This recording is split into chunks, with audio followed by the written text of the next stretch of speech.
All right, guys, welcome back to the channel. So one of the things that I want to dig into, and I've been waiting to dig into this, kind of give my opinion on this fight, but it is the biggest fight in boxing today. It is IBF, WBC, World Welterweight Champion, Errol the Truth Spence Jr. versus Terrence Bud Crawford, currently the WBO Welterweight Champion and formerly the 140-pound Unified Champion. So this is a great fight. I want to kind of get into some of the history of it, some of the details of it, kind of see what's going on with these guys, maybe why the fight hasn't occurred yet, and then go from there. One of the things that I want to do is preface all my statements by saying this, okay? Neither one of these guys are afraid of the other. These guys are world-class fighters. They're not afraid of each other, okay? Two of, I would say, the top 5 fighters in the world. So this is an awesome fight, and neither one of these guys are afraid of each other. But let's talk about why they haven't fought. So we think about it. We have Errol Spence, who has been at the welterweight division for quite some time, and then we have Terrence Bud Crawford. Bud was, like I mentioned earlier, the junior welterweight, or the junior welterweight champion of the world, undisputed, and moved up to welterweight. Okay, and since he moved up to welterweight, Bud has fought a number of fighters who I would consider are not top fighters. Okay, so starting with Jeff Horn, he jumped in and defeated Jeff Horn. We know who Jeff Horn is. He's the guy that got a luck victory over Pacquiao. Roughhouse Pacquiao. I do not think Jeff Horn won that fight, but they gave him the victory. And Bud Crawford came in and did what was necessary to get the job done and to win the WBO title. So you can't fault him for that, right? Since then, he's fought Jose Benavidez Jr., Amir Khan, Kavaleskis, which I believe is the individual that actually dropped Bud. That should have been a knockdown. Kell Brook, and now Sean Porter. So I'm not going to necessarily knock the resume too tough, but at the same time, it's not exactly the who's who of the welterweight division, right? And so initially coming into the division, we heard the chatter of, hey, he got to win a title, and then when he won the title, then it was he hasn't fought anybody. There's some truth to that, right? Kind of falls somewhere in the middle. He won a welterweight title, and at that point, I do think that some of the people that were over in the PBC, the Keith Thurmans of the world, the Errol Spences, the Sean Porters, the Danny Garcias, should have been more interested in fighting, right? But then at the same time, when you start thinking about the business aspect of boxing, they had a lot of opportunities on that side, and I do know that there is a division between the PBC and Bob Arum, right? They actually went to court, and Bob Arum had a fake lawsuit just to get opportunity to see their books, right? So we know what's going on there. Bud has really hung his hat on his accomplishments when talking about his positioning as it relates to the Errol Spence fight, right? So Bud is saying, he is more accomplished. He was the undisputed junior welterweight champion, and now he's the WBO welterweight champion. This is where, and I don't want to shit on Bud's resume, because Bud is an excellent fighter. I mean, he passes the eye test for me, period, right? But at the end of the day, his resume is nowhere near as impressive as he is purporting it to be, right? So let's think about some of the individuals that he fought. And excuse me, but I had to pull up his box rec. My memory isn't as good as some of you younger folks out there, but let's think about it. So Bud, some of his biggest victories were against guys like Ricky Burns, who was 36-2 at the time. Not exactly top flight talent. Good talent, but not exactly top flight talent. Gamboa, who was 23-0 at the time, but very small and coming up in weight to fight Bud. So good victory, but that was my expectation, honestly. As soon as I saw the bell ring, or actually the weigh-in, and I saw the difference in size, I knew that fight was not going to go well for Gamboa. Fought Thomas Delerme, who was 22-1 at the time, decent fighter. Henry Lundy, nothing to scream out. One of the things that gave him a little bit of credit, though, was the victory against Victor Postal, right? So Victor Postal at the time was 28-0. Okay, and he was getting hyped up because of the victory that he had at that time. I can't remember who the individual was. Well, let's see, who was it that Victor had beaten at that moment that kind of gave him all that clout? It was Lucas Matisse. So he had beaten Matisse, and at that point, everybody was acting as though he was the boogeyman of the division. And Bud got a lot of credit for fighting the guy, and he basically dismantled him, right? Now, that was a good victory, but in hindsight, when you really think about Victor Postal, what has he done since? So at the time, he was 28-0. Right now, he's 31-3, right? So that's 34 fights versus 28 fights. So since he fought Bud, he's had 6 fights. Actually, Bud would be included. So he had 6 fights, including Bud. So he is, since he stepped in the ring with Bud, he is 3-3. Right? Not exactly screaming top talent, right? I think the guy beat Lucas Matisse, who was overhyped because he had a lot of punching power. And that gave Bud, a jolt in terms of his pound-for-pound status and also, his accomplishments in the ring. So, again, even though he was the junior welterweight champion and undisputed, you don't really hear a whole lot of names on that list that you would say, wow, that was a big time win. I can't believe he beat that guy, or I can't believe he did that to that guy. I mean, he should have beaten all those guys, right? And then since joining the welterweight division, again, the Jeff Horns, the Jose Benavidez, the Amir Khans. I mean, he had Amir Khan and Kell Brook on his resume.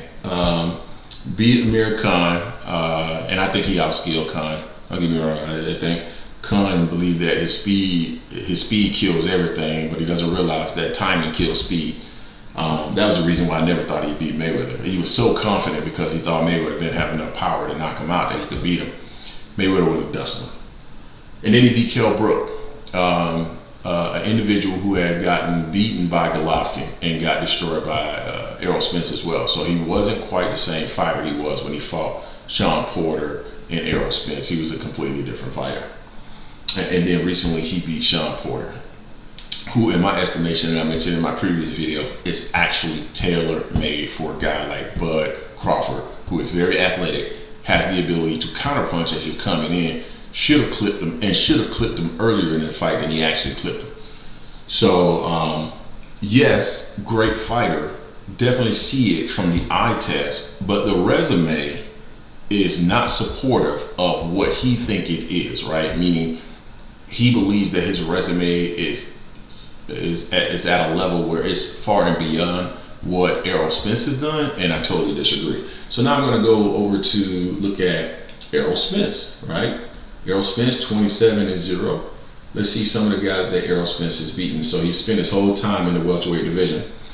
Some of the more notable names on his resume are going to be your Chris Algieri's, Kell Brook, when Kell Brook was at a higher level as far as I'm concerned. Again, probably not as good as he was prior to Golovkin either, because that fight with Golovkin was pretty rough. So we give Kell Brook a lot of props for taking that fight.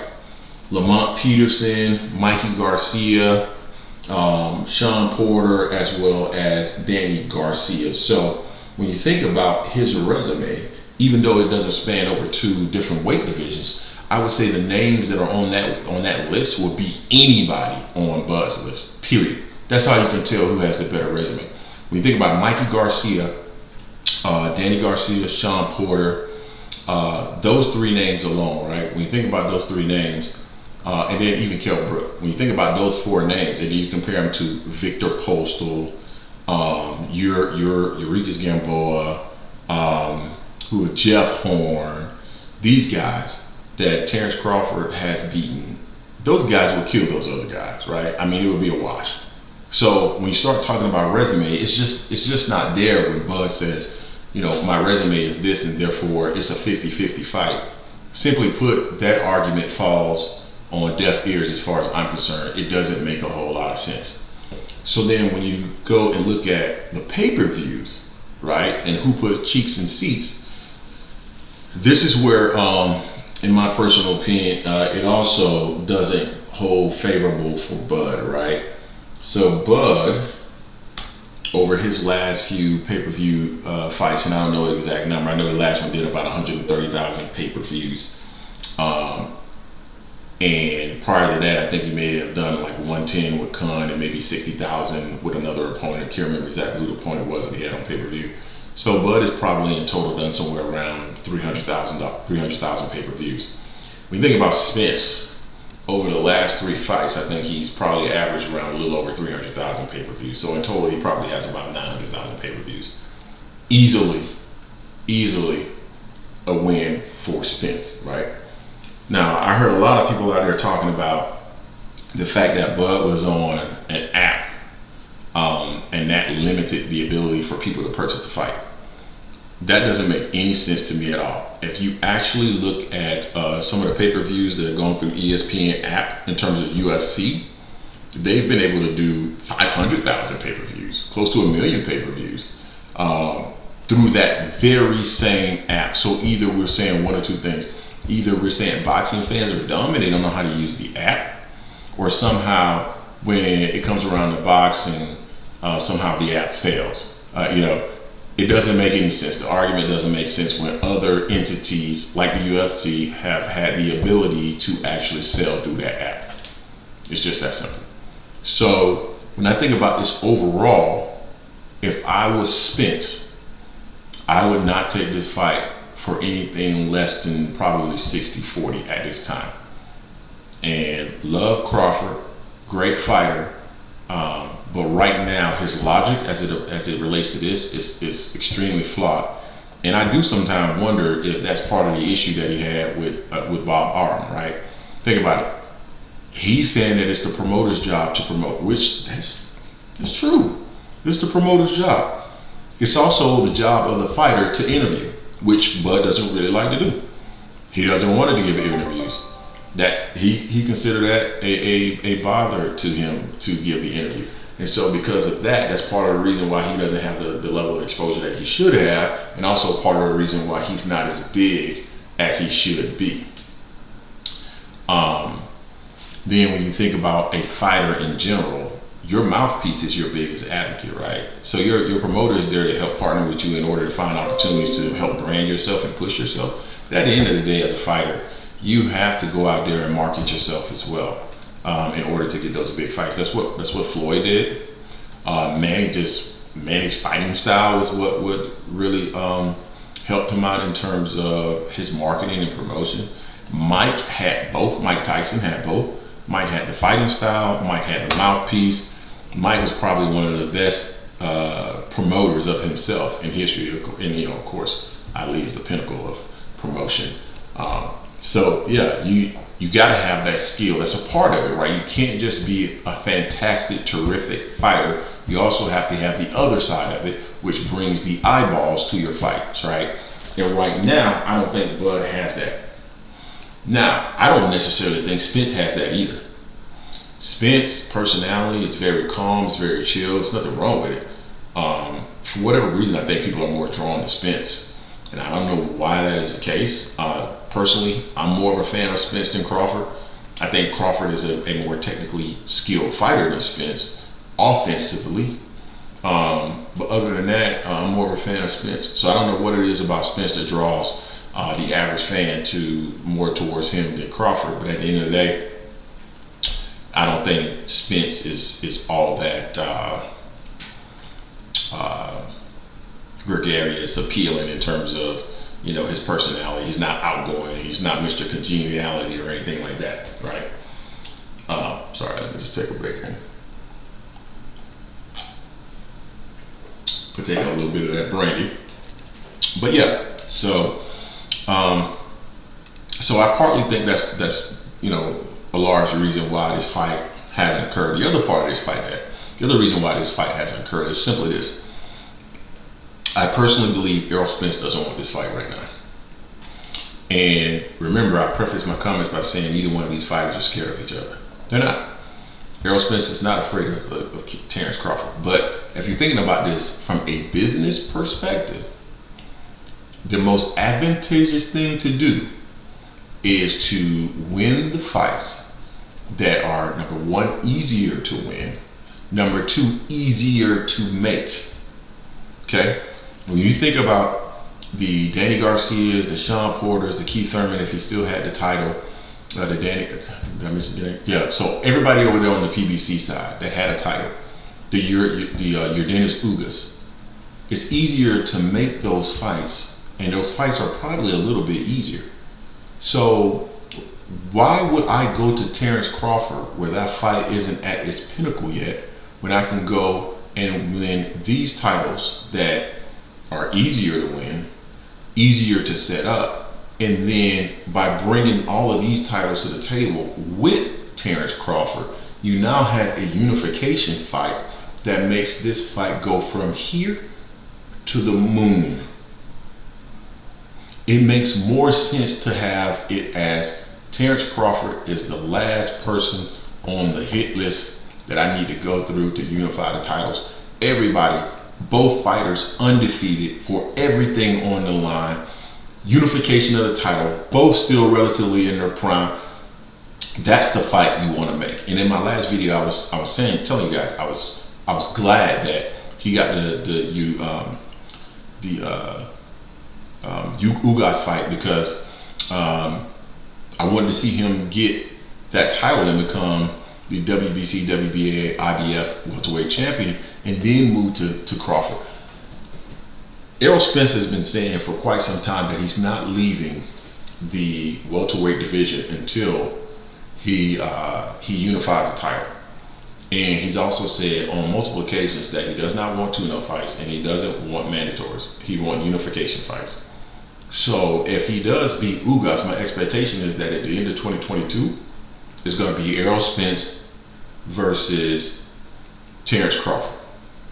And at that point, if that fight doesn't happen, and it's not happening because of anything related to splits, so if Errol Spence gets anything from 55 to 60% of the revenue, depending upon who Terrence Crawford has fought at that time. So if Terrence Crawford at that time, so we get to the end of 2022, he's fought Keith Thurman, who by all accounts is going to be a very, very challenging fight for him. But if he's beaten and defeated Keith Thurman, and now he is ready to take on Terrence Crawford, I can tell you a Bud Crawford, Keith Thurman fight is going to sell. And when it sells, my expectation is that 60-40 split that I thought that Errol Spence should have, it should be more, depending on how many they sell, 55-45, maybe even 50-50, depending on how many pay-per-views they sell. And I'm talking about Bud Crawford versus Keith one-time Thurman. One of the things that hurt Spence, in my estimation, is not getting the opportunity to fight Manny Pacquiao. That would have done tremendous numbers, and he would have probably beaten the brakes off Pacquiao. He would have sent him into retirement earlier than that. He probably wouldn't have got to the final belt. Okay, so that would have been kind of the nail in the coffin in terms of the negotiations relative to Errol Spence and Terrence Crawford. He probably would have done 600,000-700,000 pay-per-views. Was not going to be any coming back from that. It would have been over. There's no more discussion on splits. You are the B-side. If he does get the Keith Thurman fight, and let's say they do 300,000 pay-per-views, I can see Bud realistically asking for 45%, and he could probably make a pitch for 50%. And there's ways to get fights done, right? Even with the split, the difference and all that stuff, there's ways to get fights done. So I'm not really too concerned about that. I think this fight happens at the end of 2022.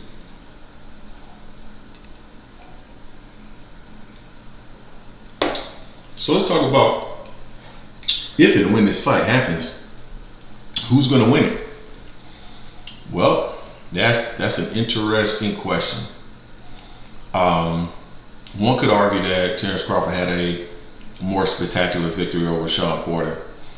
The fight, in my opinion, was a couple of things. So number one, it was strange how it ended. Not sure what Kenny Porter was doing with that. Sean didn't look like he was in a position where he was just done, right? Sean still looked like he had more to go. He probably could have gotten through that round. No, he was going to lose the fight, but I think he could have gotten through to the last round. That's number one. But Bud was able to clip him twice, as I mentioned before. Porter style, that very herky jerky style. I try to hit you with a feint, and then jump in. A really good boxer who can just start to pick up on those patterns of what he's doing. Okay, when I do this, this is when he's doing the jerk. When he jerks, okay, this is what he's trying to do. Okay, if I throw this jab, he's been trying to come up under. Okay, I'm gonna feint the jab and see what he comes in, and then come with the counter and nail him. That's what I thought Spence was going to do. He never did it. Bud, because I think Bud is a more prolific counter puncher than Spence, I was like, he's gonna clip him coming in. And sure enough, he clipped him coming in with an uppercut, got him again, and it was over. So in that respect, I think Bud's fight was more impressive against Porter. But when I looked at the fight, I actually became more confident that the Spence prior to the accident would actually beat Bud. I had Bud above Spence slightly before I saw when I compare him to Spence prior to the accident. I had Bud slightly above Spence. I thought Bud was more, prolific in terms of his ability to counterpunch, to vary his offense. Spence tends to just do the jab, and then to try to get in and start throwing the body shot. Sometimes the jab and the straight left, jab, straight left, hook to the body. So, his style is more, it feels rudimentary, but it's really not. I'm using that word, but it's really not. But it feels more rudimentary when you're looking at it. And so, Crawford, athletic, moving around, switching. I just feel like his style is more dynamic than Spence. Offensively. Defensively, I actually think Spence is better. And it's interesting because a lot of people don't feel Spence is a good defensive fighter, but when you think about it, Spence doesn't get hit a lot. And for a fighter that's so offensive, that's always looking for his offense, it's amazing that he doesn't get hit more. And the reason why he doesn't get hit more is because he's so fundamentally sound. And that's what I meant when I said rudimentary. It looks rudimentary, but in reality, it's fundamentals. And those fundamentals allows him to always be in the right spot at the right time, so he can avoid certain shots and get his shots off. That's the beauty of Errol Spence. Fundamentally sound. So I had Crawford slightly above the pre-accident Spence. When I saw the fight against Porter, now I'm kind of, I don't know. I think Spence can get him. Number one, I think the advantages that he had over Porter, he won't have over Spence. Spence hits harder, even though technically Crawford has a longer reach. Spence reach is only 2 inches shorter, and Spence is a big, strong welterweight. So he's going to be jabbing and coming in, and when he gets on the inside, he's gonna unload. And he's not as easy to hit as people think. So I actually think Spence is my favorite for this fight at this time. I have to see what their next two fights look like. But again, two amazing fighters. I wouldn't be surprised if either fighter wins. I think regardless of what happens, both fighters are going to move up because neither one of them are going to face boots. I wouldn't either. You're 30-something-year-old welterweight champions. There's no reason for you to go down there and go fight a young lion. Let those young lions fight amongst themselves to figure out who's the best. So with that said, that's kind of my thoughts on Errol Spence and Bud Crawford. Fully expect that fight to happen in 2020. I also fully expect the fight between Bud Crawford and one-time Thurman to also happen. And I look forward to seeing how Spence looks against Ugas. I think that's going to be a great fight for Spence. One that he should be able to win if he's the old normal Spence. If he's not, it might be a challenge. And if it is a challenge, it might be time to think about hanging him up. So that's all I got for right now. I will be probably back with my colleague Ham. We're going to drop a show, talk a little bit about boxing and some of the other things that are going on in the world of boxing. But until then, peace.